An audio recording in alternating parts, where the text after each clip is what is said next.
Praise the lord and shalom everyone. So आज की हमारी वीडियो का एक छोटा सा टॉपिक है। जैसा कि हम देखते हैं कि शादियां तो हो जाती है बहुत सारी, पर शादी होना एक बहुत ही सिंपल टास्क है। बस उसको चलाना और उसको बनाए रखना कितना बड़ा टास्क है, ये शादी होने के बाद पता चलता है। तो अब अगर हम शादी कर रहे हैं तो एक चीज मैटर करती है, जो कि है हमारी एज। अगर हमारी एज शादी के लिए है तो बहुत अच्छी बात है, बट सिर्फ क्या एज ही मैटर करती है? नहीं, एज के साथ जो मैटर करती है वो मैटर करती है मैच्योरिटी। अगर तुम्हारे अंदर मैच्योरिटी नहीं है तो तुम शादी को संभालोगे कैसे? अब तुम झंझट में फंस तो गए हो, तुमने शादी कर तो ली, चाहे तुम्हारी एज थी या नहीं थी वो बात की बात है, बट क्या तुम्हारे अंदर शादी वाली मैच्योरिटी है? जो जिम्मेदारी होती है शादी को निभाने वाली, वो जिम्मेदारी तुम्हारे अंदर है? अगर चाहे आप लड़का हो चाहे आप लड़की हो, अगर आपके अंदर शादी को निभाने की जिम्मेदारी नहीं है तो फिर आपका घर पूरी तरीके से बर्बाद है। क्योंकि जब तक आप जिम्मेदारी को समझोगे नहीं ना, तब तक आपकी शादी चल ही नहीं सकती।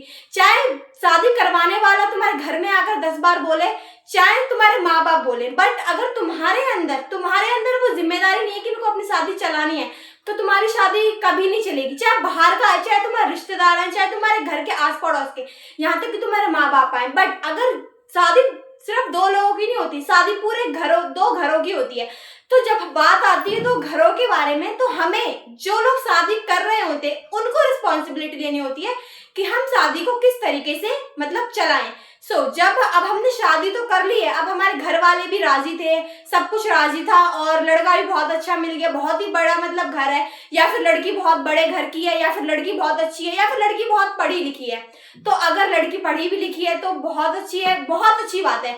शादी में ये सारी चीजें मैटर करती है, हाँ, कि लड़की भी पढ़ी लिखी है, भाई लड़का भी पढ़ा लिखा है, बहुत ही अच्छी बात है कि आप एक मैच्योरिटी फैमिली में जा रहे हो और आप एक बहुत ही अच्छी फैमिली में जा रहे हो। बट जब तक आप उस शादी को नहीं हैंडल करोगे, तब तक कोई बाहर वाला आपकी शादी को हैंडल कभी नहीं कर सकता। सबसे पहले मैरिज में जो है वो रूल्स होते हैं और रेगुलेशंस होते हैं। जब हम उन रूल्स को और उन रेगुलेशंस को फॉलो करते हैं, तभी हमारी शादी जो है वो टिकी रहती है। अब रूल्स क्या होते हैं शादी के अंदर? अब जो संसारिक लोग हैं, यानी कि जो यीशु मसीह को नहीं जानते, उनके पास ज्ञान सिर्फ किस चीज का ज्ञान है? उनके पास सिर्फ संसार का ज्ञान है कि किसी ने मेरे एक थप्पड़ मारा तो मुझे पीछे नहीं हटना, मुझे भी उसे मारना है दूसरा थप्पड़। पर जो हमारा जो यीशु मसीह है वो क्या सिखाते हैं इस चीज के बारे में कि अगर तुम्हें किसी ने थप्पड़ मारा तो तुम उस जगह के ऊपर चुप रहो, वरन अपना दूसरा गाल भी उसके सामने कर दो। क्योंकि अगर हम यीशु मसीह के ऑर्डर्स को फॉलो करते तो ऑफ कोर्स हमारे अंदर नम्रता आएगी, हम हर एक बात को सहने वाले बनेंगे। अब यीशु मसीह ये कहते हैं कि तुम नम्रता से चलना है, बट अब जो इंसान है वो आज का जो टाइम है वो ऐसा टाइम नहीं कि हम हर जगह नम्र रह के बात करें। 1 बार हो गया, 2 बार हो गया, 3 बार हो गया, हम नम्रता से बात कर सकते हैं। बट जब कोई दूसरा वाला इंसान तुम्हारे ऊपर हद से ज्यादा ही तुमसे कह रहा है, तुम्हारा मतलब बिल्कुल सर से ऊपर पानी हो चुका है, तो तुम्हें क्या शांत रहना है उस जगह में? उस जगह पे यीशु मसीह भी ये प्रेफर नहीं करेंगे कि आप शांत रहो। उस जगह पर आपको सही तरीके से वचनों के हिसाब से आपको उस जगह के ऊपर उस व्यक्ति को डील करना पड़ेगा, उस व्यक्ति के साथ सिचुएशन के हिसाब से डील करना पड़ेगा। अब जब हम शादी को समझते हैं, हमने शादी कर ली, अब सबसे बड़ा जो मेन जो रीजन होता है वो हमें शादी को हैंडल करना होता है। अब जब लड़की घर आ जाती है, लड़के के घर आ जाती है शादी करके, तो अब पता है उसे क्या करना चाहिए? फैमिली को छोड़ने का मतलब ये है कि जो तुम्हारा जो पुराना जो कैरेक्टर, शादी से पहले जो तुम्हारा कैरेक्टर था, वो सारा कैरेक्टर घर पर छोड़कर आना है। अगर तुम उस कैरेक्टर को घर पर छोड़कर नहीं आओगे तो तुम्हारी लड़के की फैमिली के साथ कभी नहीं बनेगी, कभी बने ही नहीं सकती। आप चाहे कुछ भी कर लो, लड़के की फैमिली के साथ तुम्हारी कभी नहीं बन सकती, क्योंकि तुम्हारा मनुष्य तब तो वही है, तुम्हारे कैरेक्टर तो वही है, तुम्हारा रंग ढंग चाल वाल सब तो तुम्हारे शादी से पहले वाली है। तो तुम सोच रहे हो कि मेरी शादी के बाद बन जाएगी, कभी नहीं बन सकती। आप गलत फहमी में हो कि आपकी शादी के बाद बन जाएगी। परमेश्वर हमसे क्या कहते हैं शादी के बारे में? सबसे पहले हम बाइबल से देखेंगे, the book of Proverbs chapter number 31 and verse 10। भली पत्नी कौन पा सकता है, क्योंकि उसका मूल्य मूंगों से भी बहुत अधिक है, उसके पति के मन में उसके प्रति विश्वास होता है। अब यहाँ पर आ रहा है कि भली जो पत्नी है उसे कौन पा सकता है। अब जब लड़का एक लड़की से डील करता है शादी के लिए, तो सबसे पहले जो लड़की के घर वाले होते हैं वो ये पूछते हैं कि तुम्हारी सैलरी कितनी है, तुम्हारा कैसा घर है, तुम्हारा मतलब चरित्र कैसा है। सबसे पहले हमारा सवाल पता है क्या होना चाहिए कि तुम यीशु मसीह को मानते हो या नहीं हो। अब जब वो यीशु मसीह को मान ही नहीं रहा है तो ऑफ कोर्स सीधी सी बात है कि लड़के के अंदर हर एक चीज की मतलब लतें होंगी, या फिर बहुत सारे लड़के संसार में भी ऐसे होते हैं जो बहुत ही अच्छे होते हैं, बहुत ही मतलब अंडरस्टेबल होते हैं। तो जब यीशु मसीह के अंदर आप शादी करोगे तो उसके लिए, शादी करने के लिए आपको सबसे पहला क्वेश्चन ये होना चाहिए कि क्या पूरी तरीके से लड़का यीशु मसीह में है, अदरवाइज नहीं होगा तो उसे भली पत्नी कैसे मिलेगी। अब हम बात करते हैं संसार वालों की। जो संसार वाले होते हैं वो शादी के लिए जब रिश्ते लेकर जाते हैं तो वो सबसे पहला क्वेश्चन यही रखते हैं कि लड़की की सैलरी क्या है। अरे तुम सैलरी से आज किसी की रिस्पेक्ट को जज करोगे क्या? सैलरी इतनी बड़ी चीज नहीं है। सैलरी अगर तुम जिंदा हो तो उसके बाद तुम पैसे बहुत सारे कमा सकते हो, बट अगर तुम्हारा कैरेक्टर खराब है ना तो तुम सैलरी तुम्हारी कितनी भी हो, अगर तुम्हारा कैरेक्टर ही खराब है तो तुम्हें कोई नहीं पूछने का, क्योंकि इंसान उसी को पूछते हैं जिसका कैरेक्टर सही होता है। अब तुम्हारा कैरेक्टर ही इतना गलत है तो तुम पूछो, तो तुम क्या उस लड़के की फैमिली से वो रख रहे हो कि वो तुम्हें अच्छे से रखेगा। अब तो सबसे पहली बात, हमें भली पत्नी जिसे चाहिए उसका कैरेक्टर सही होना चाहिए। अब जब हमारी बात कैरेक्टर की आती है तो बाइबल में क्या बताती है कैरेक्टर के बारे में? भजन संहिता की किताब में कि जो मनुष्य अपना चरित्र उत्तम रखता है वह यहोवा के किए उद्धार का दर्शन देखेगा। अब हमें जो अपना चरित्र है वो उत्तम रखना है। सो आज लड़कों को भी आना चाहिए अपनी वाइफ को कैसे हैंडल करना है। अगर वो अपनी वाइफ की सारी चीजें पूरी कर रहे हैं तो उन्हें अपने पेरेंट्स की भी करनी चाहिए। अगर वो अपने पेरेंट्स की नहीं कर रहे हैं सारी चीजें पूरी, तो फिर उससे अपनी वाइफ के साथ भी वैसा ही व्यवहार करना चाहिए जैसे वो अपने पेरेंट्स के साथ कर रहा है। बट लड़के जो है वो क्या करते हैं, आज के समय के जो जनरेशन है वो क्या करती है, वो सिर्फ अपना देखती है और अपनी वाइफ का देखती है, बाकी के सब पीछे छोड़ देते हैं वो सारे रिश्तेदारों को। और पर हमें पता है क्या करना है, अगर हम यीशु मसीह में हैं तो हमें करना यह है कि लड़का जो शादी कर रहा है उसे अपनी फैमिली का भी बराबर ध्यान रखना है और उसको अपने माता पिता का भी ध्यान रखना है। क्योंकि बाइबल तो हमें बताती है ना कि जो बच्चे अपने माता पिता का आदर करते हैं उनकी आयु बढ़ा दी जाएगी। अब आप अपने माता पिता का ही आदर नहीं करोगे तो तुम्हारी आयु कैसे बढ़ेगी? सो जब हमें आयु को भी इंक्रीज करवाना है खुदा से तो हमारे जीवन में आदर होना चाहिए। अगर हमारे जीवन में आदर नहीं है किसी के भी प्रति, चाहे वो हमसे छोटी बहन हो, छोटा भाई हो, छोटा कोई भी हो, चाहे कोई रिश्तेदार भी क्यों ना हो, हमें उस सारी चीजों को, सब चीजों को देख के सभी चीजों का आदर करना है। सो अगर हम आदर करते हैं किसी इंसान का तो हमें भी आदर ही मिलेगा। अगर हम किसी भी इंसान का आदर नहीं करते तो फिर हम ये कैसे सोच सकते हैं कि कोई दूसरा व्यक्ति हमें आदर दे? वो आपको कभी आदर देगा ही नहीं, क्योंकि आपने किसी का आदर नहीं किया तो वो आपका क्या ही आदर करेगा। और जो रही बात भली पत्नी की, भली पत्नी वही पाएगा जो सही तरीके से सही खराई पे चलेगा। अब हम बात करेंगे वुमेन्स के ऊपर। आज सारी चीजें, लड़के तो हर एक जगह पे मतलब संभल जाते हैं, बट जो लड़कियां हैं क्या वो संभल पाती हैं? क्या वो अपने ससुराल को अपने घर की तरह मान पाती हैं? अगर वो ही नहीं मानेंगी अपने ससुराल को घर की तरह तो फिर कैसे ही बताओ एक मैरिज चलेगी? अगर हमें मैरिज चलवानी भी है तो हमें भी लड़कियों को भी सही तरीके से क्या लेना पड़ेगा, डिसीजन। अगर लड़के सही तरीके से डिसीजन नहीं लेंगी तो बताओ फिर कैसे मैरिज चलेगी? सो अब हम बाइबल से देखेंगे कुछ औरतों के विषय में। दो तरीके की औरतें होती हैं, जो औरत होती है वो मूर्ख, और जो एक होती है जो समझदार स्त्री हमेशा अपने घर को बनाएगी, और जो मूर्ख स्त्री है वो अपने हाथों से ही अपने घर को ढा देगी। अपने हाथों से ढाने का मतलब यह है कि उसके पास सब कुछ है, उसके पास हर एक चीज की परिपूर्णता है, परफेक्टनेस है, बट फिर भी वो अपने घर को तहस नहस कर देगी। किसकी वजह से? लैक ऑफ विजडम, मतलब कि उसके पास बुद्धि की घटी है। अब जब बुद्धि और ज्ञान नहीं होगा तो अच्छे से, तो ये एक नॉर्मल बात है कि वो भरी थाली में लात मार देगी। सो हमें ज्ञान के साथ अपने घर को हैंडल करना है। सो अब हम, आज का हमारा मेन टॉपिक शादी का तो है, बट सबसे मेन टॉपिक ये है कि लड़की किस तरीके से हैंडल करती है अपने ससुराल वालों को। सो हम बाइबल से देखेंगे the book of Proverbs chapter number 31 and verse 30। शोभा तो झूठी और सुंदरता व्यर्थ है, परंतु जो स्त्री यहोवा का भय मानती है उसकी प्रशंसा की जाएगी। अब शोभा झूठी है, सुंदरता व्यर्थ है। अब जो लड़के होते हैं भाई, एक ऐसी चीज है औरत को देख के इंसान का मन पिघलना ही पिघलना है अगर लड़की सुंदर है। अब बाइबल में क्या बता रही है कि शोभा तो झूठी और सुंदरता व्यर्थ है, मतलब कि जो तुम्हारी ब्यूटी है, जो तुम्हारी स्किन का तुम इतने महंगे महंगे प्रोडक्ट यूज कर रहे हो, सब कुछ व्यर्थ है अगर तुम्हारे अंदर खुदा का भय नहीं है तो। मतलब अब अगर तुम्हारे अंदर ऊपर वाले का भय नहीं है तो, अगर तुम खुदा के भय के साथ ही नहीं चल रहे हो तो जो भी तुम कर रहे हो अपनी लाइफ में वो एवरीथिंग इज वेन, मतलब सब कुछ लॉस्ट ही लॉस्ट है। तो अब हमें क्या करना है, मीन्स दैट कि हमें किस तरीके से घर को संभालना है। अब जो लेडीज है, एक चीज ये होती है कि वो सारी चीजें करती रहती हैं, ये कर रही हैं, वो कर रही हैं, सारी चीजें मतलब कंटिन्यूअसली चीजों को करती जा रही है, बट उनके अंदर ऊपर वाले का खौफ नहीं है। अब मान के चलो कोई लड़के का जैसे कि उसके घर में उसकी सिस्टर इन लॉ आ रही है, या फिर कोई भी आ रहा है, मदर इन लॉ आ रही है, सास आ रही है, या फिर नंद आ रही है, या फिर कोई भी आ रहा है, XYZ मान के चलो कोई भी आ रहा है। अब वो लड़की जिसको लड़का शादी करके लाया है, अगर वो उनका ही आदर नहीं करेगी तो वो कितनी भी पूजा कर ले, कितने भी पाठ कर ले, चाहे कुछ भी कर ले, वो उस लड़की का जो घर है ना कभी नहीं सुधर सकता। क्योंकि पूजा पाठ करने से या फिर ऊपरी दिखावा, क्या कहता है परमेश्वर का वचन कि तुम सब कुछ कर लेना, पर ऊपरी दिखावा जो होता है वो परमेश्वर को बिल्कुल भी पसंद नहीं है। आज भले ही मनुष्य, आज भले ही इंसान तुम्हारे अंदर की बात ना जान पाए, बट जो परमेश्वर है उसने तुम्हें क्रिएट किया है, आखिरकार तुम उससे कैसे बचोगे, वो हर एक चीज को जानता है। तो मतलब कि जो लड़की है ना, उसे क्या करना है, यहोवा का भय मानना है। जब स्त्री यहोवा का भय मानती है ना, तो वो अपने डिसीजंस में और अपनी सारी चीजों में एक संपूर्णता को, परफेक्टनेस को लेकर चलती है और एक हमेशा राइट डिसीजन को लेकर चलती है। अब तुम्हारे अंदर राइट डिसीजन ही नहीं, तुम्हारे अंदर ही गलत विचार है, गलत भावना है दूसरों के लिए, जेलसी है दूसरों के लिए, तो तुम कैसे अपने घर को बिल्ड करोगी? चाहे तुम शादी कर लेना, अगर तुम्हारे अंदर मैच्योरिटी नहीं आएगी तो तुम्हारा घर कभी नहीं बन सकता। और सबसे पहली बात, जो स्त्री ने जो शादी करी है, अब जो वो यहोवा का भय मान ही नहीं रही है, एक स्त्री मान के चलो, एक स्त्री है वो यहोवा का भय, क्या उसे किसी का डर नहीं है? ना उसे अपने घर वालों का डर है, ना उसे अपने पति का डर है, ना फिर उसे अपने घर वालों को किसी का भी डर नहीं है। मीन्स दैट, और हर वक्त वो बात करती है भगवान की, मतलब हर टाइम, एनी टाइम वो कहती है कि मेरा भगवान इसमें साथ देगा, ये करेगा, वो करेगा। अरे वो तभी करेगा जब तेरा कैरेक्टर सही होगा। जब तेरा कैरेक्टर ही सही नहीं है तो तू कैसे सोच सकती है कि भगवान तेरा भला करेगा?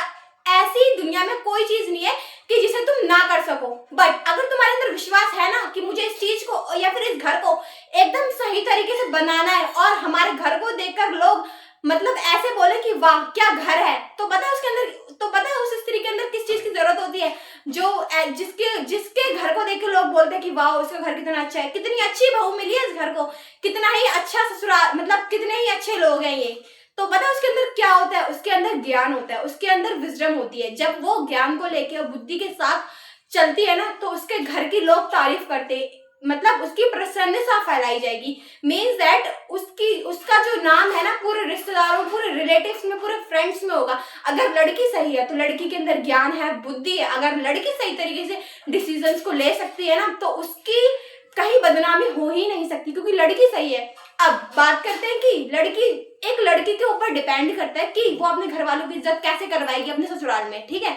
मतलब जो लड़की है ना वो सारी चीजें कर रही है, और साथ के साथ मतलब एक ये तो ऐसा टाइम चल रहा है कि जो लड़कियां हैं अपने ससुराल से ज्यादा कनेक्ट रहने की बजाय अपने घर से ज्यादा कनेक्ट रहती है। मीन्स दैट आजकल का ये जो फोन का सिस्टम चल रहा है ना, बहुत ही डेंजरस सिस्टम है। मतलब कि जब से फोन आया है लड़कियों ने अपने घर खराब कर लिए आधे से ज्यादा।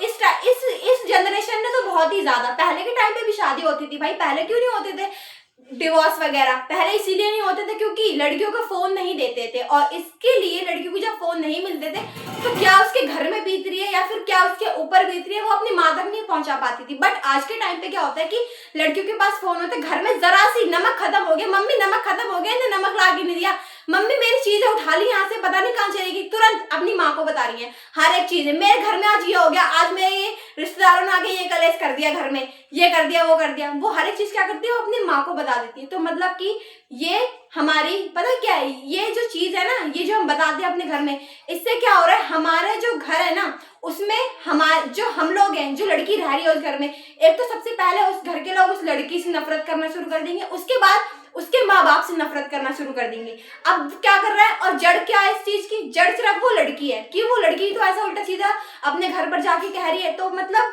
बात यह है कि जब लड़की अपने घर पर उल्टा सीधा कह रही है तो दोनों फैमिली में दरार आ रही है बीच में। अब जो लड़की है, अगर वहीं पर एक अच्छी स्त्री होती, वहीं पर एक बुद्धिमान स्त्री होती, तो वो कभी फोन ही नहीं करती, वो हमेशा अपने ससुराल को सपोर्ट करती। तो जो भी चीजें हैं, मतलब सारी चीजें एक लड़की के ऊपर डिपेंड करती है। अगर लड़की सही नहीं है ना तो घर कभी सही नहीं हो सकता। और पता है मैरिज में रूल्स होते हैं। रूल्स ये होता है कि सबसे जो पहला रूल है वो ये होता है कि जब लड़की की शादी हो गई तो ना लड़की के लिए लड़के के माँ बाप है, ना लड़की के लिए लड़की के माँ बाप हैं। सिर्फ सबसे पहले वो दोनों अपने आप के लिए, मतलब कि उन दोनों को सबसे पहले अपनी रिस्पेक्ट करनी है, एक दूसरे की रिस्पेक्ट करनी है। जब वो एक दूसरे की रिस्पेक्ट करेंगे तो उनकी मैरिज बची रहेगी। दूसरी चीज ये है कि अब जो जो लड़कियां हैं उन्हें अपने घर पे ज्यादा फोन नहीं करना है भाई। अब अपने पेरेंट्स को छोड़ो, अब जो नए पेरेंट्स हैं उनको समझो, क्योंकि तुम्हारे जो पेरेंट्स है उन्हें तो तुम बचपन से ही समझते आ रहे हो, बट अब जो दूसरे पेरेंट्स मिले उन्हें समझने में हो सकता है कि तुम्हें टाइम लगे, बहुत टाइम भी लग जाए, पर ऐसा नहीं कि तुम समझ ही नहीं पाओगे, समझ पाओगे। जब समझ पाओगे तब तुम उन्हें समझने की कोशिश करोगे। अब तुम कोशिश ही नहीं कर रहे समझने की, तुम तो सिर्फ ऐसे ही, तुम तो रूम में लॉक हो जाते हो, फोन चलाते रहते हो, रील्स चला रहे हो, ये चला रहे हो, वो चला रहे हो। उनके साथ टाइम स्पेंड करो। जब तक तुम उनके साथ टाइम नहीं बताओ तुम्हें कैसे पता चलेगा कि वो कैसे लोग हैं या फिर उनका घर कैसा है, उनका घराना कैसा है। तो हमें जो लड़कियां हैं उन्हें इस बात को समझना है कि अब उनकी शादी हो चुकी है, अब वो वर्जिन नहीं है। जब तक वर्जिन रहती है तब तक अपने घर पर उनका सारा हक होता है, बट जब शादी हो जाती है तो उसके ससुराल पर उसका हक होता है। इनफैक्ट आप जन्म एक घर में लेते हो, बट जब मरते हो तो अपने हस्बैंड के घर से आपकी जो भी आपकी बॉडी वगैरह होती है वो सब हस्बैंड के घर से होती है। तो फिर लड़कियां क्यों आज अपने ही घर को खराब करने में लगी पड़ी है? क्योंकि उनके पास परमेश्वर का वचन नहीं, क्योंकि उनके पास ज्ञान नहीं है, वो समझना ही नहीं चाह रही। आज की जनरेशन वो समझते हैं कि समझना ही नहीं चाह रही है, उन्हें बस ये लगता है कि मैं हूं, मेरा पति है और कोई नहीं है। बट ये चीज गलत है, क्योंकि जिस माँ बाप ने उस लड़के को जन्म दिया है वो माँ बाप भी तो किसी ना किसी फल के हकदार हैं। जब वो फल के हकदार हैं तो उन्हें वो फल मिलना चाहिए। अगर हम उन्हें वो फल नहीं देंगे ना तो हमें टेंशन, हम जो है ना कहते बड़े चिल रहते हैं, बट उन्हें ये समझना चाहिए कि हमारी भी तो आगे कोई जनरेशन बनेगी। अगर हमारा भी लड़का हुआ तो क्या होगा, मतलब जब तो होगा क्या, जो तुमने दूसरे के माँ बाप के साथ किया वही तुम्हारे साथ होगा।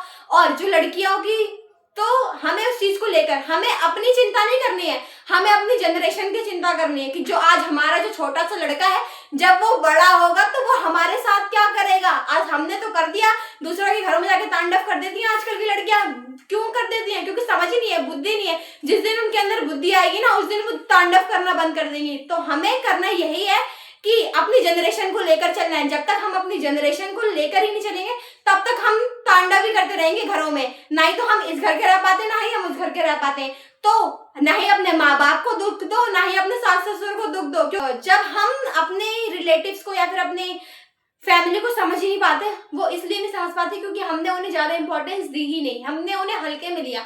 अब जब भाई हल्के में ले रहे हो तो तुम्हें भी आगे चल के कोई हल्के में लेगा, तो हमें हल्के में नहीं लेना है किसी भी चीज को। जब भी हमारे साथ हमारे ऊपर बड़ों का हाथ है तो हमें उस चीज का आदर करना है। अगर हम अपनी मदर की बात सुन के, अब सबसे पहली बात यह है कि ऐसे कोई किसी लड़की को नहीं भड़काता जब तक वो लड़की खुद, भाई अब सभी जन खाना खाते हैं, कोई कुछ और तो खाता नहीं जिसके अंदर उसके पास ज्ञान ना होगा।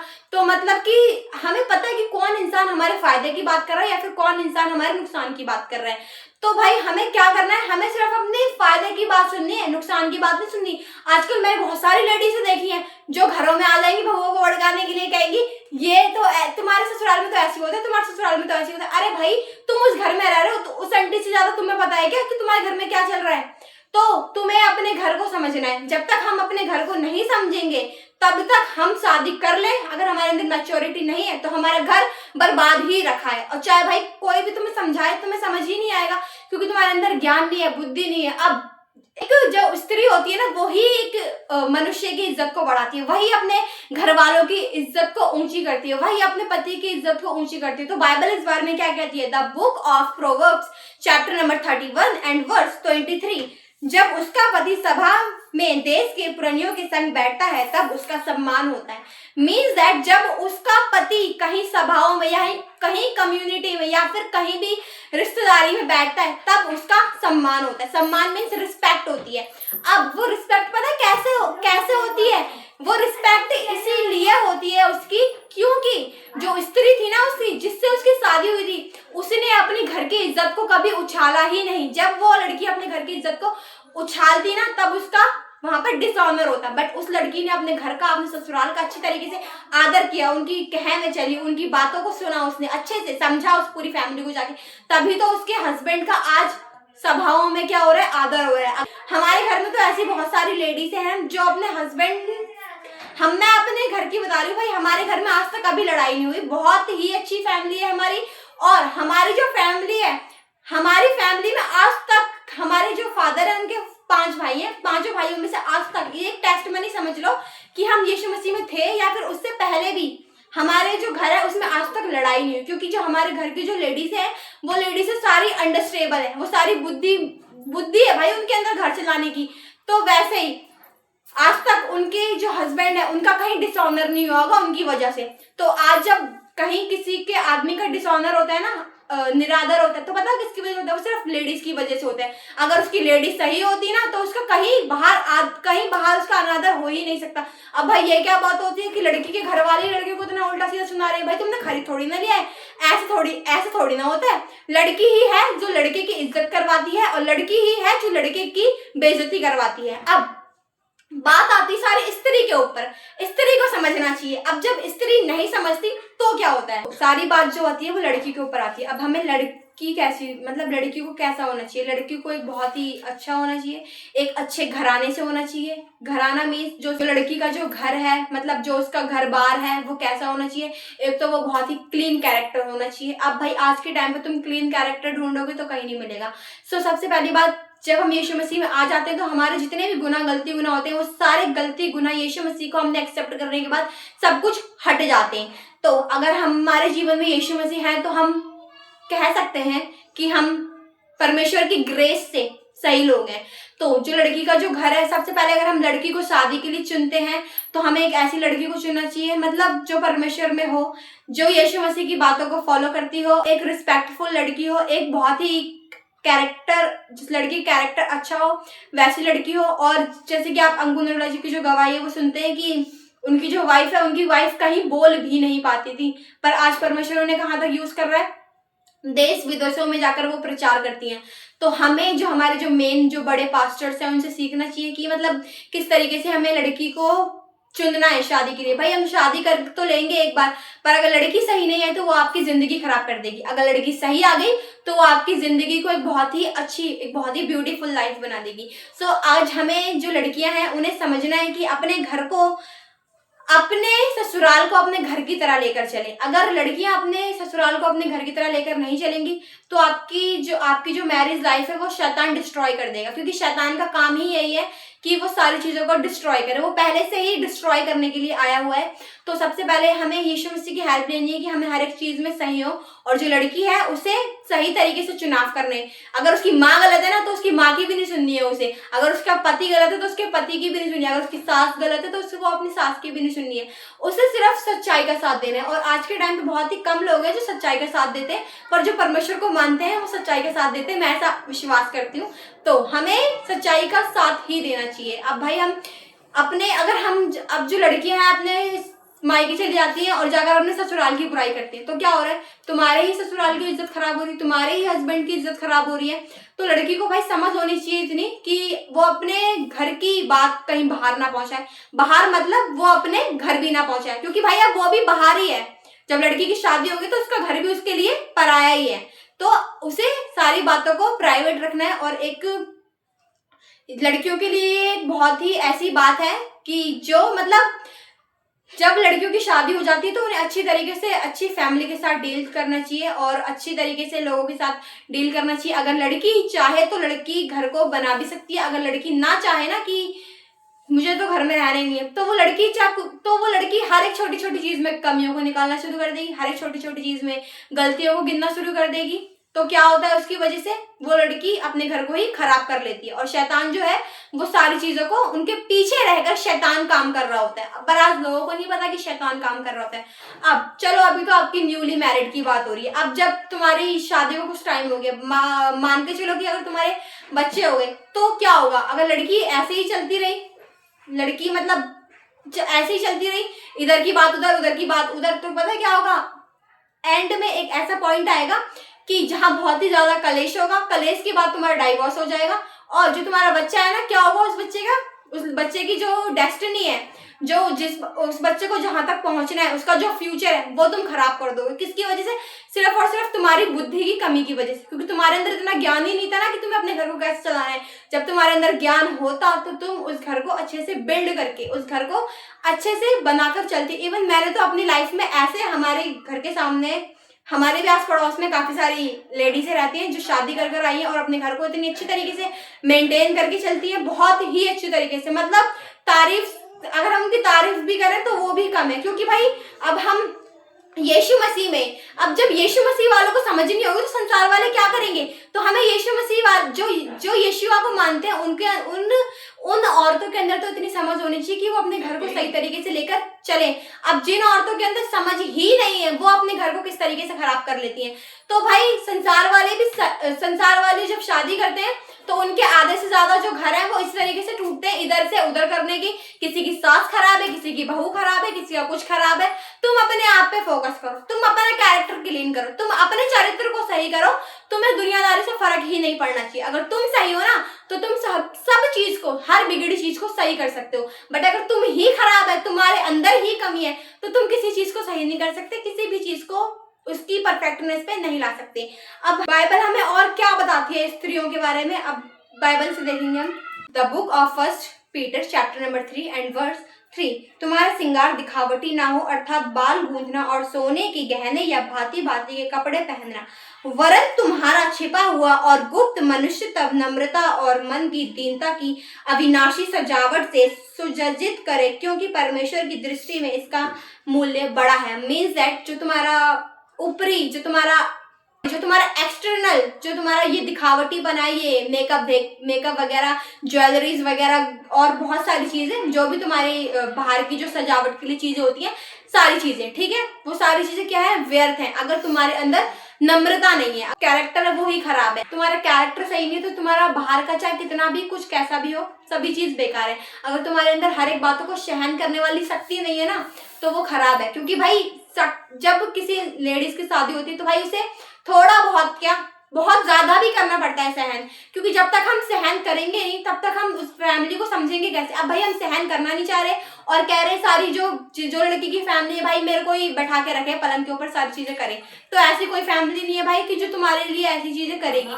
तो हमें तो तुम्हारे अंदर भी फिर भाई सहन शक्ति होनी चाहिए। इनफैक्ट बहुत सारे घर ऐसे हैं कि जो करते भी हैं, वास्तव में जो बहू है उसके साथ बहुत सारा काम भी करवाते हैं, उसको अच्छे तरीके से रखते हैं, पर उस लड़की के अंदर भी समझ होनी चाहिए। फिर जब ससुराल वाले मेरे साथ इतना कर रहे हैं तो मुझे भी, चाहे मैं कम करूं चाहे मैं थोड़ा करूं, पर करना तो पड़ेगा ना।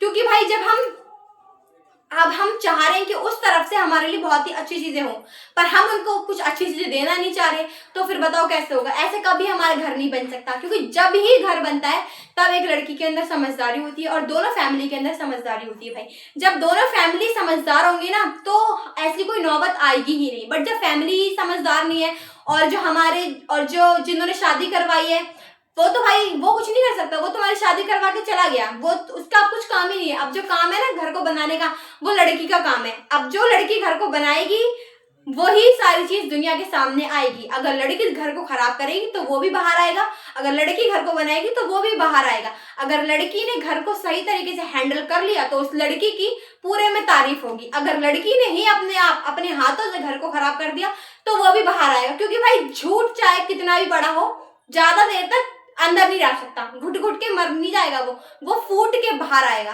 जो सच होता है ना, सच को हम कितना भी दबा लें वो कभी दब ही नहीं सकता। जो कहते हैं ना कि घुट घुट के जो मर जाते हैं, सच कभी घुट घुट के नहीं मरता। सच ना उस जो भी बना होता है ना उस जगह के ऊपर एटमॉस्फेयर, उस एटमॉस्फेयर को तोड़कर सच बाहर ही आता है। तो भाई आज के टाइम पे लड़कियों को मैं तो यही सजेस्ट करूंगी कि अपने घर को, अगर आपकी शादी हो गई है तो आपको अपने ससुराल को लेकर पता कैसे चलना है, बहुत ही नम्रता के साथ, बहुत ही हम्बलनेस के साथ। अगर लड़कियां सही हैं आज के टाइम पे तो मैं ऐसा विश्वास करती हूँ कि लड़के भी बहुत सही हैं। अगर लड़के सही हैं तो लड़कियां भी सही हैं। अगर लड़की गलत है भाई तो लड़के भी गलत हैं। तो अब हमें क्या करना है, अपनी फैमिली को, जो हमारी शादी से पहले फैमिली थी, उस फैमिली को छोड़ने का मतलब ये है कि वहां के कैरेक्टर को छोड़ना। मतलब जो हम पहले अपने शादी से पहले वाले घर पर करते थे, ऐसे ही कपड़ों में बाहर निकल जाना या फिर ऐसे ही कुछ भी बिना चुन्नी के, बिना किसी भी चीज के, XYZ किसी भी चीज की जो भी करते थे हम शादी से पहले अपने घर पर, उस सारी चीज को अपने घर पर ही जलाकर आना। अगर हम उस चीज को जलाकर नहीं आएंगे ना तो ऑब्वियस सी बात है कि वो हमारी जब शादी हो जाएगी ना उसके बाद वो सारी चीजें हमारे ससुराल वालों के सामने आएंगी। अब भाई तुमने पीछे काम ही ऐसे करे कि जब वो बाहर निकल कर आएंगे तो तुम्हें ठेस पहुंचाएंगे। अब अगर तुमने अपने पीछे काम सही करे होते तो सही काम निकल कर आते। अब तुमने काम ही ऐसे करे कि कुछ कहना ही बेकार है। तो मतलब हमें अब जिन लोगों की शादी नहीं हुई है, अब उन्हें पता क्या है, उन्हें ये परमेश्वर के साथ चलना चाहिए। और मतलब वो जिनकी शादी नहीं हुई है उन्हें क्या करना है कि अपना जो अभी का जो उनका चाल चलन है, अभी जो उनका कैरेक्टर है, उस कैरेक्टर को मेंटेन करना है, उस कैरेक्टर को सही तरीके से रखना है, जिससे कि उसके बाद अगर उनकी शादी हो तो वो एक ब्लेस्ड फैमिली में जाए, परमेश्वर उन्हें आशीषित करे एक अच्छी फैमिली के साथ। सो आज का हमारा ये छोटा सा टॉपिक था कि हमें अपनी फैमिली को कैसे हैंडल करना है, शादीशुदा लड़कियों को।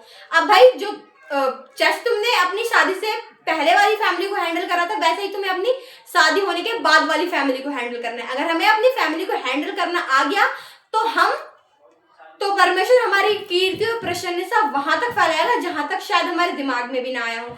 अगर हमें अपनी फैमिली को हैंडल करना नहीं आया तो फिर कैसा क्या होता है हमारे साथ, वो हमने इस वीडियो के अंदर अभी देखा।